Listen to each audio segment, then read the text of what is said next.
my TikTok friends. My name is Karima McGee. I am the author of the book, The Return of the Divine Feminine, and the book that we're going to talk about today called Woman. What I want to do for my readers and my TikTok family who are not really familiar with my work, I want to upload a page from my book, explain what I meant when I wrote it, where my mind was at, and so that my readers have a deeper understanding on what I was trying to say. So today we're picking up from page 8, all right? And I want to give you an idea on what I was talking about when I wrote it. So let's get into this one. I'm going to move over a little bit so you guys can see. The elusive. And I want you to really pay attention to my choice of words, okay? Because word choice is extremely important. And here's why I'm here explaining, all right? The elusive idea of love. Let's first start with the word elusive, all right? To be wanted and not wanted, to be elusive, to be out of your reach, to be in your reach at one moment and out of your reach the next, all right? To be sometimey, to be, you chase after it and then you can catch it and then it goes away again. And 1 minute you're sure, 1 minute you're not. Elusive, okay? But I wrote elusive idea. That is what I want my readers to see. I don't want them to see the elusive, love as elusive. I want them to understand that what I wrote, I meant the elusive idea of love. And the reason why I wrote the elusive idea of love, because I believe that as we are growing, as we are experiencing life, experiencing lovers or mates and husbands and so forth, as we are experiencing and growing, we too are changing. And what we are looking for is also changing.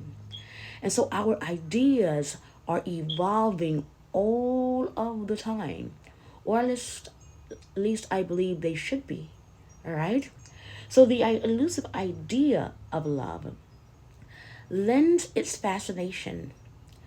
It's fascination. People are fascinated by the idea of love, but each person owns their own idea on what that looks like.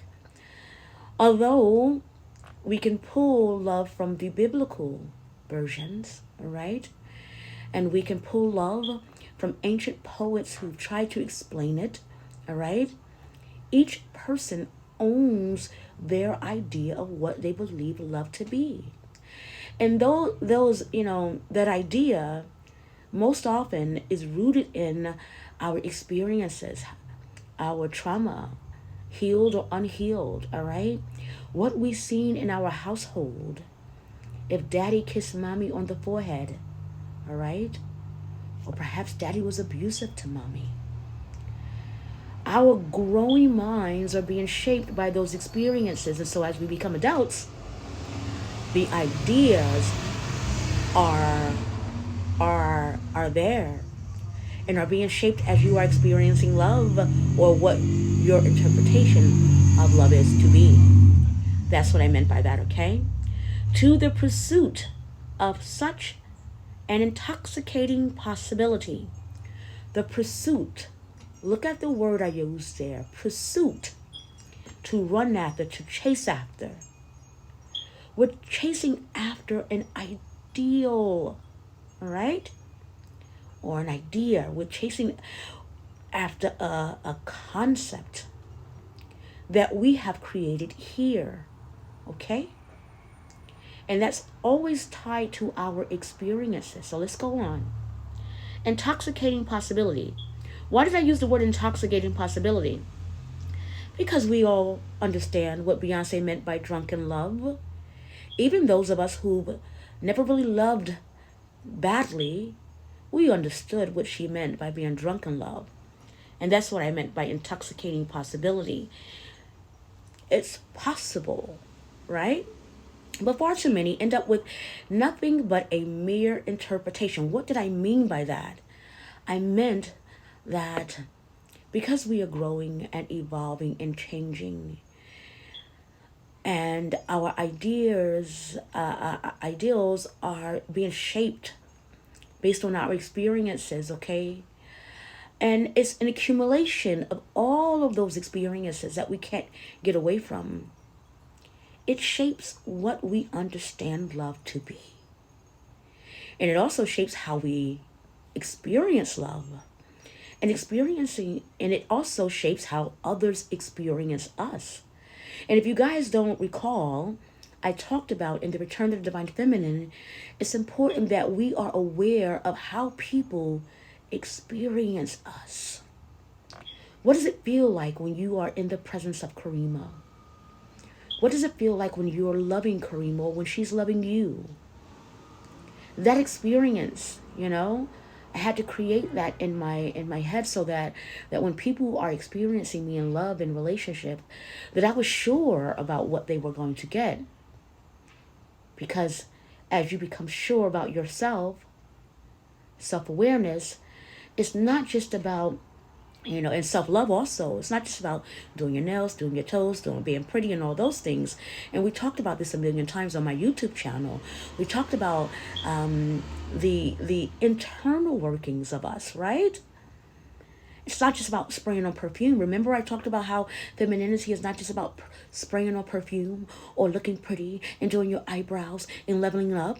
That's not what it's about. That it's about, what do people feel like when you are in their space? What do people remember about their experience with you? Did you leave them with light? Or did you suck the light out of the room? Were you bringing in light, and were you bringing in love? And what do you feel like as a woman? Feel like, okay? Not what you look like, but what do you feel like? That was my explanation for the Return to the Divine Feminine, remember? All of my readers who have that book. Well, this here, to sum up what my video today, what I meant was, when you are pursuing love, you are in pursuit of an interpretation. Or you're in pursuit, you are going to get an interpretation of the thing that you have up here. It's going to fall short, always. It's going to fall short always, because the elusive idea, right? But what I failed to do following this writing is I failed to give the good side of that, which is, when love is purest, you can be exactly who you are. You don't have to do what my auntie calls May-liking. As a young lady born in poverty and born in the ghettos, when you meet someone who comes from a well-off family and everything is aesthetically pleasing, nothing is missing, everything is in its place, and there's an abundance of things or there's an abundance of everything.